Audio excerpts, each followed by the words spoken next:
Heirloom vegetables are very popular these days, but when it comes to corn, you ought to stick with newer genetic breeds.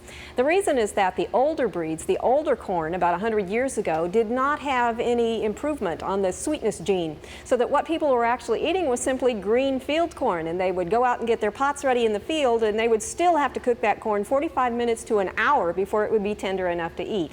Today, we're looking at 2 to 5 minutes in some cases if the corn is really fresh, and maybe 5 to 10 if it's been in the refrigerator for a few days.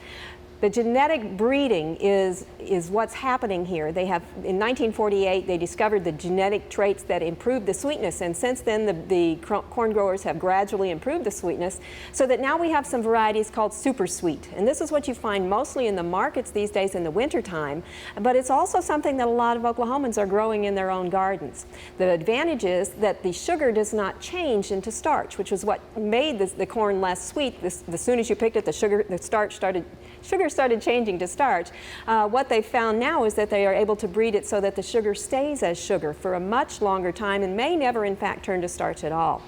But let's look and see what we've got here and look at some recommended cooking methods, because when you get the corn, whether you've gotten it from the supermarket or whether you've just picked it, your goal is to make it as sweet as possible for the flavor.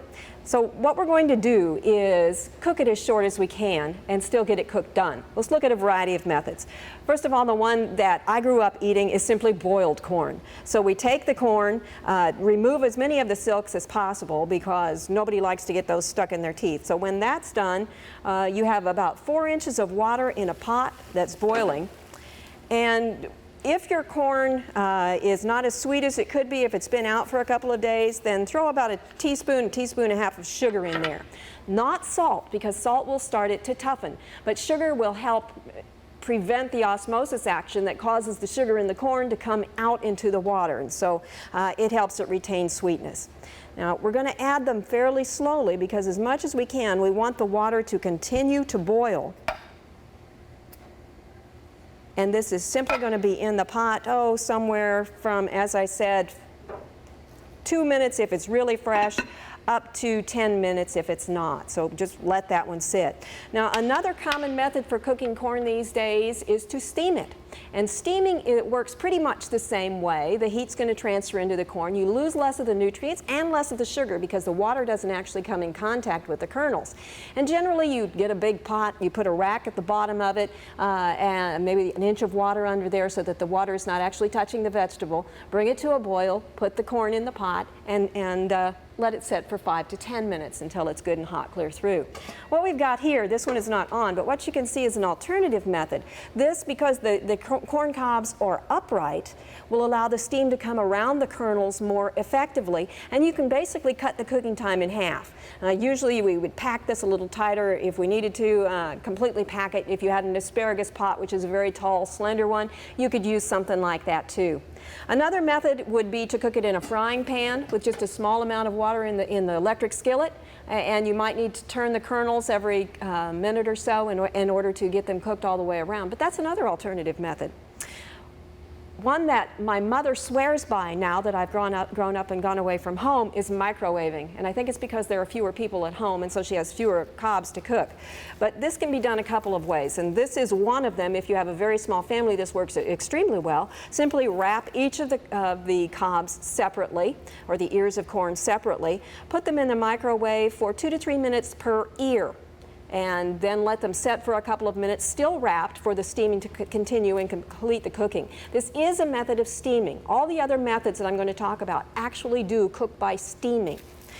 If you have more people and you want to cook it in a pan, you can put maybe 6 ears in a long pan, an oblong pan, cover that with a plastic wrap, vent the corner a little bit, and put it in, again, about 2 to 3 minutes per ear.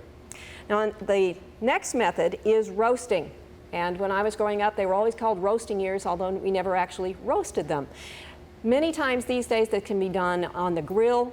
You can completely pull all the husk and the silks off, wrap each ear in foil. You can season it with a little butter or herbs and then put it on the grill. A covered grill is going to work better because it will keep the heat all around it. This is an alternative method. I have pulled back the husks, removed all the silk. Now this could then have some herbs pressed onto it, a little butter or a little bit of vegetable oil or olive oil or seasoned oil. Then the husk is pulled back up and either tied with a string, or in this case I've tied it with a piece of the husk itself. Then this goes on the grill. Now it's okay that some of it's sticking out a little bit. This will in fact allow some of the flavor from the coals to get to the kernels. When you wrap it with foil, you really limit the amount of that flavor that's going to actually penetrate into the cob, and so you reduce the amount of that flavor. And if you're covering it with foil, you may want to make sure that you add some herbs to it so that you get some different flavors coming that way. The last method you could use would be simply to completely husk it, take the silks off, put it in a big long pan, oblong pan, and put it in the oven at around 350 to 500 degrees, depending on what else you've got going on in your oven at that time. It'll take anywhere from 10 to 25 minutes, depending on the temperature. The disadvantage of that method, of course, is going to be there's a lot of heat coming into your house when you're running the oven, and that's one of the things we generally try to avoid during the summer months. Corn is a wonderful thing to eat. It's high in nutrition, about 75 calories in a medium cob, very good source of fiber with about 3 to 4 grams of fiber per ear of corn. It's a good source of folacin and surprisingly a fairly good source of vitamin C. It's fun to eat and it just isn't summer until you've had some.